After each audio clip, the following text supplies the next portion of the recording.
कई बार जब लोग जीवन में काम करना शुरू करते हैं तब उन्हें बहुत ज्यादा दर्द होता है, तकलीफ होती है। उन्हें बहुत ज्यादा मेहनत करना पड़ता है और ये बात उनसे बर्दाश्त नहीं हो पाती है।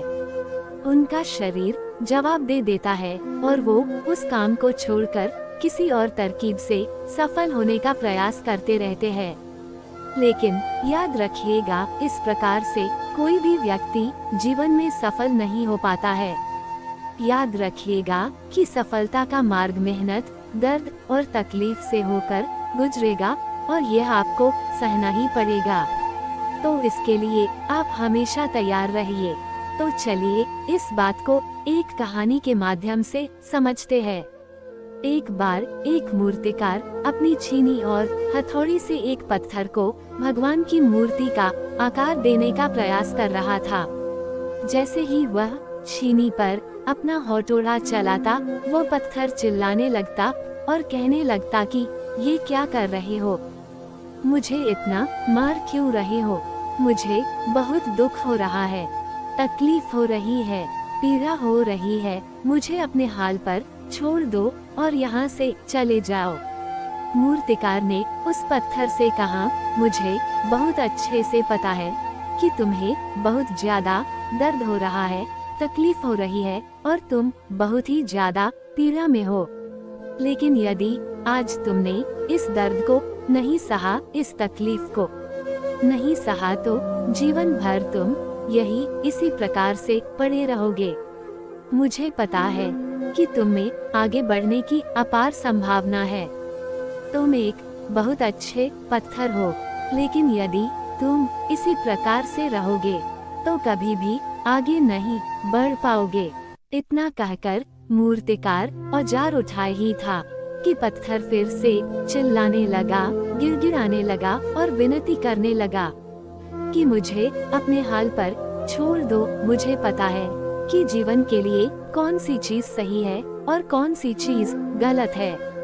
मुझे बहुत ज्यादा दर्द हो रहा है। अब मैं इस तकलीफ को बहुत ज्यादा नहीं सह सकता। मैं जिस हाल में हूँ उस हाल में छोड़कर मुझे तुम यहाँ से चले जाओ।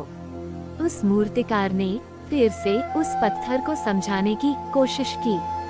ज्यादा अधीर मत बनो और अपने सब्र को बनाए रखो। थोड़ी देर और इस दर्द को सहो। यदि इस दर्द को सह लिया तो मैं भगवान की मूर्ति के रूप में तुम्हारी स्थापना करवाऊंगा और फिर दूर दूर से लोग तुम्हारी पूजा करने आएंगे और पंडित और लोग तुम्हारी सेवा करेंगे। लेकिन पत्थर ने उस मूर्तिकार की एक भी बात नहीं मानी। वह चिल्लाता रहा और अपनी बात पर अड़ा रहा। मूर्तिकार ने उस पत्थर को समझाने की बहुत कोशिश की, लेकिन वो पत्थर नहीं माना।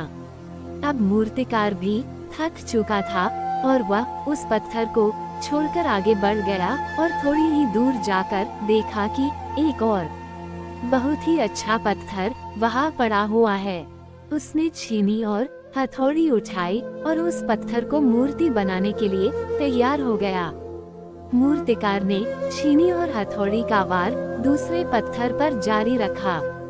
दूसरे पत्थर को भी दर्द हुआ, तकलीफ उसे भी हुई, लेकिन उस पत्थर ने बर्दाश्त कर लिया और देखते ही देखते थोड़ी समय के बाद उस पत्थर ने भगवान की मूर्ति का रूप धारण कर लिया।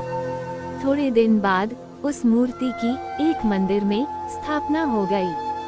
धीरे धीरे करके लोग वहाँ पूजा पाठ करने आने लगे। लोगों की मन्नतें वहाँ से पूरी होने लगी और वह मंदिर बहुत ही ज्यादा प्रसिद्ध हो गया। अब धीरे धीरे करके दूर दूर के गांव से लोग वहाँ पूजा पाठ करने आने लगे। फिर एक दिन उस पत्थर को उसी मंदिर में लाया गया और उसे एक कोने में रख दिया गया। अब लोग आते और उस पर नारियल फोड़ते। ये कोई और पत्थर नहीं बल्कि वही पत्थर था जिसने दर्द को नहीं सहा था। अब वो पत्थर मन ही मन बहुत ज्यादा पछता रहा था, दुखी हो रहा था और अपने आप से कह रहा था कि काश मैंने उस दिन उस दर्द को, उस तकलीफ को सह लिया होता, तो आज लोग मेरी भी पूजा करते। इसलिए आप भी अपने जीवन में हमेशा याद रखिएगा कि जब भी आप अपने करियर की शुरुआत में किसी काम को कर रहे हो, पढ़ाई कर रहे हो या कोई भी काम कर रहे हो और उसमें आपको दर्द हो रहा है, तकलीफ हो रही है, ज्यादा मेहनत करना पड़ रहा है, तो आप रुकिएगा मत, किसी और रास्ते की शुरुआत मत करिएगा, क्योंकि कोई और रास्ता आपको सफलता नहीं दे सकता है।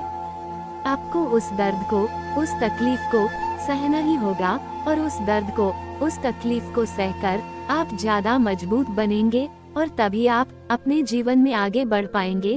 और जीवन में हमेशा याद रखिएगा कि आपको पहले पत्थर की तरह नहीं, बल्कि दूसरे पत्थर की तरह बनना है। यदि ये कहानी आपको पसंद आई हो और इससे कोई सीख मिली हो तो अपने दोस्तों और अन्य लोगों के साथ लाइक, सब्सक्राइब और शेयर जरूर करिएगा।